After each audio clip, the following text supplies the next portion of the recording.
Daily news analysis with Bharat.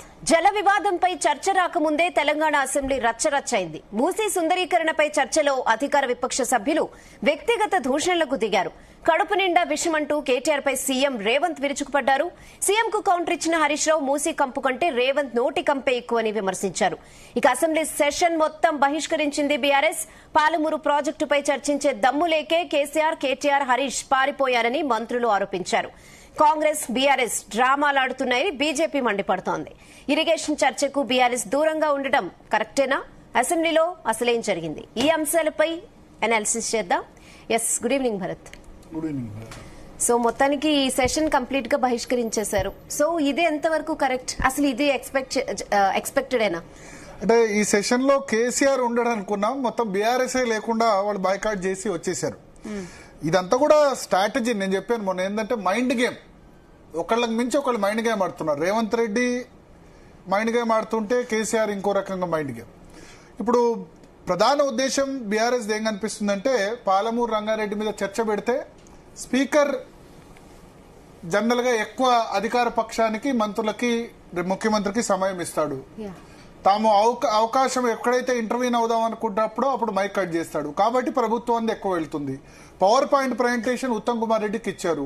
ఇటు BRS కు power point presentation అవకాశం ఇవ్వమని రిక్వెస్ట్ చేసినా ఇచ్చేటట్టు లేరు. కాబట్టి వీళ్ళు తెలంగాణ భవన్ లో వీళ్ళు పవర్ పాయింట్ ప్రజెంటేషన్ పెట్టుకున్నారు పాలమూరు రంగారెడ్డి. అసెంబ్లీకి వస్తే ప్రభుత్వాన్ని అప్పర్ హ్యాండ్ అవుతుంది. అందుకని స్ట్రాటజిక్ గా ఏం చేశారు? సో మేము ఇవాళ ఒక చిన్న ఇష్యూ జరిగింది. రేవంత్ రెడ్డి మాట్లాడుతున్నప్పుడు హరీష్ రావుకి ఆయన కడుపులో విషం పెట్టుకుని మాట్లాడుతున్నారని హరీష్ రావు అన్నారు. దాని మీద మళ్ళీ మాట్లాడేందుకు హరీష్ రావుకు అవకాశం ఇవ్వలేదని చెప్పి సరే బయటకు వచ్చారు. బయటకు వచ్చేసి మేము ఏకంగా వాకౌట్ అని చెప్పారు ముందు. మరి మళ్ళీ తర్వాత ఏం జరిగిందో తెలీదు. బీఆర్ఎస్ ఎల్పీలోకి వచ్చిన తర్వాత కేసీఆర్ నుంచి ఫోన్ వచ్చిందా ఏందో తెలియదు. కానీ మొత్తం సెషన్ నే బాయ్కాట్ చేస్తున్నామని చెప్పారు. నా ఉద్దేశంలో అయితే అది కరెక్ట్ కాదు. సభలో మీరే వారం రోజులు 10 రోజులు 15 రోజులు నడపమని చెప్పి మళ్ళీ మీరే సభ మొత్తం సెషన్ ను బాయ్కాట్ చేస్తున్నామంటే అంత పెద్ద ఏం జరిగింది లోపల? వ్యక్తిగతంగా సరే మాట్లాడినప్పుడు మళ్ళా ఇంకో సందర్భంలో అవకాశం వచ్చినప్పుడు హరీష్ రావుకో కేటీఆర్కి అవకాశం వచ్చినప్పుడు మళ్ళీ ముఖ్యమంత్రి అవ్వడానికి అవకాశం ఉంది.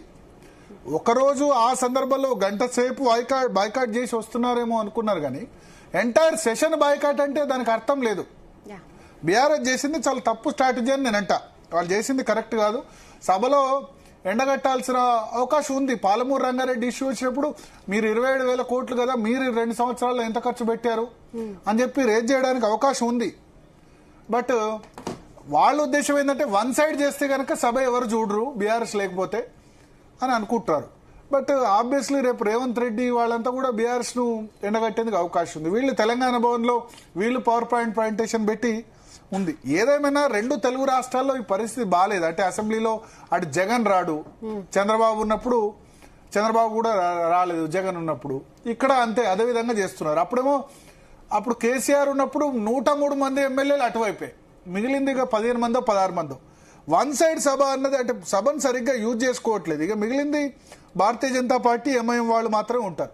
మాట్లాడదాం. మనతో పాటు రాకేష్ రెడ్డి గారు ఉన్నారు, అదేవిధంగా బీఆర్